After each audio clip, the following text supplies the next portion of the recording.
بسم اللہ الرحمن الرحیم۔ السلام علیکم ورحمۃ اللہ وبرکاتہ۔ میرے بھائی نے سوال پوچھا ہے کہ ہم جب مسجد میں جماعت کے ساتھ نماز پڑھتے ہیں تو نماز کے فوراً بعد اکثر یہ دیکھا جاتا ہے کہ ہمارے کچھ نمازی بھائی وہ کیا کرتے ہیں کہ سلام جب پھرتا ہے تو فوراً وہ مسجد سے باہر نکلتے ہیں، اور جو پچھلی صفوں کے اندر ہمارے بھائی نماز پڑھ رہے ہوتے ہیں تو ان کے آگے سے وہ گزر جاتے ہیں۔ تو ایک تو ہمیں بتائیں کہ اس میں شرعی مسئلہ کیا ہے، اور اگر کوئی بندہ آگے سے گزر بھی جاتا ہے تو ہم نے سنا ہے کہ 3 صفوں کی مقدار اگر ہو فاصلہ تو اس سے آگے سے بندہ گزر سکتا ہے۔ تو اس حوالے سے شرعی حکم کیا ہے،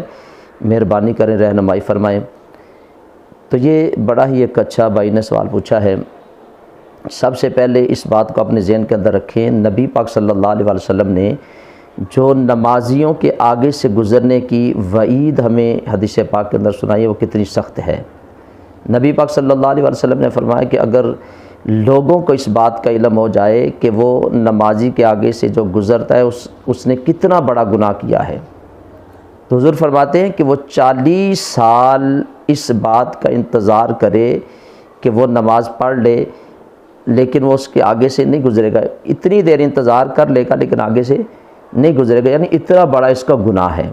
لیکن آج لوگ جو ہے جو ہی سلام پھرتا ہے تو اس طرح وہ مسجد سے بھاگتے ہیں، اس طرح نکلتے ہیں جیسے وہ قید کے اندر تھے تو ان کو آزاد کیا ہے، تو پتہ نہیں کتنا ان کا کوئی ضروری کام ہے، اس طرح وہ بھاگتے ہیں کہ نمازیوں کا خیال بھی نہیں کرتے کہ اتنا بڑا اس کا گناہ ہے جو ہم کر رہے ہیں۔ اور دوسرا جو بھائی نے پوچھا ہے کہ کتنی دور سے بندہ آگے سے گزر سکتا ہے، سب سے پہلی بات یہ اپنے ذہن کے اندر رکھیں کہ مساجد کے اندر سترے وغیرہ ہوتے ہیں، تو وہ اگر نمازی کے آگے سترا پڑا ہے تو پھر آپ سترے کے آگے سے گزر سکتے ہیں۔ اب سترا کتنا ہوتا ہے، یہ بڑی جو ہاتھ کی انگلی ہے اس سے لے کے کونی تک، یہ جتنا ہاتھ ہے اتنی اس کی لمبائی ہوتی ہے، اور اس انگلی کے مقدار وہ موٹا ہوتا ہے، یعنی لکڑی اتنی موٹی اور ہاتھ جتنی لمبی لکڑی، اس کو اگر نمازی کے آگے رکھ دیا جائے تو اس سترے کے آگے سے پھر بندہ گزر سکتا ہے، یعنی سترے اور نمازی کے درمیان سے نہیں گزرنا، آگے سے گزر سکتا ہے۔ اور اگر کوئی بندہ کسی پلر کی اوٹ کے اندر نماز پڑھ رہا ہے یا دیوار کے پیچھے پڑھ رہا ہے تو پھر اس کے آگے سے یعنی دیوار کے آگے سے بھی بندہ گزر سکتا ہے۔ اب جو بھائی نے سوال پوچھا ہے کہ وہ 3 صفوں کی مقدار والا جو مسئلہ ہے، تو وہ علماء نے فقہاء نے لکھا ہے کہ اگر وہ مسجد کبیر ہے یعنی بڑی مسجد ہے، اتنا بڑا اس کا سین ہے، یعنی 45 گز اگر اس کا سین ہے، تو پھر اس میں یہ ہوتا ہے کہ بندہ نماز پڑھنے والا قیام کی حالت میں کھڑا ہے اور پوری خشوع اور خضوع کے ساتھ نماز پڑھ رہا ہے، اس کی نگاہ سجدے والی جگہ پہ ہے۔ اب جتنی جو اس کی نگاہ کے اندر وہ جگہ آتی ہے اس سے آگے سے اگر بندہ گزر جائے تو اس بندے کو کوئی گناہ نہیں ہوتا، اور اس کی مقدار جو علماء نے لکھی ہے وہ 3 صفیں لکھی ہیں۔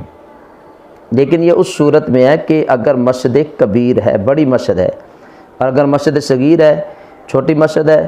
تو پھر اس کی قبلے والی جو دیوار ہے وہاں تک کوئی بندہ آگے سے نہیں گزر سکتا۔ تو ہماری مسجدیں اکثر چھوٹی مسجدیں ہوتی ہیں، تو ہمیں کوشش کرنی چاہیے کہ ہم تھوڑی دیر نمازی کا انتظار کریں، یعنی حضور نے تو فرمایا کہ 40 سال انتظار کرتا رہے لیکن وہ آگے سے نہیں گزرے گا، اگر اس کو پتہ چل جائے کہ نمازی کے آگے سے گزرنے کا کتنا بڑا گناہ ہے، تو ہم تھوڑی دیر 2-4 منٹ بھی انتظار نہیں کرتے۔ تو ہمیں کوشش کرنی چاہیے کہ اگر بڑی مسجد ہے، وہ جو شرعی حکم فقہاء نے لکھا ہے 45 گز تک بڑی مسجد ہے تو 3 صفوں کے آگے سے آپ گزر سکتے ہیں۔ اگر چھوٹی مسجد ہے تو پھر اس کی قبلے والی دیوار تک آپ آگے سے نہیں گزر سکتے، آپ انتظار کریں گے۔ اور اگر سترا پڑا ہے تو سترا اگر پڑا ہے تو پھر آپ سترے کے آگے سے گزر سکتے ہیں، نمازی اور سترے کے درمیان سے نہیں گزر سکتے۔ تو یہ ایک شرعی مسئلہ تھا جو میں نے آپ کے سامنے بیان کر دیا ہے۔ مجھے امید ہے میرے بھائی کو اس مسئلے کی سمجھ آ گئی ہوگی۔ اس ویڈیو کو زیادہ سے زیادہ اپنے دوست احباب تک شیئر کریں، اس کو لائک بھی کریں۔ جو اس چینل پہ نئے ہیں تو میں ان سے گزارش کروں گا کہ اس چینل کو سبسکرائب بھی کریں، بیل آئیکن کے بٹن کو بھی ضرور دبا دیں، جو بھی کوئی معلوماتی ویڈیو بنے وہ آپ تک ضرور پہنچے۔ تو اللہ تعالیٰ کی بارگاہ میں میں دعا گو ہوں، اللہ تعالیٰ مجھے بھی آپ سب کو بھی ان شرعی مسائل کو سیکھنے کی، سمجھنے کی اور اس پر عمل کرنے کی توفیق عطا فرمائے۔ السلام علیکم ورحمۃ اللہ وبرکاتہ۔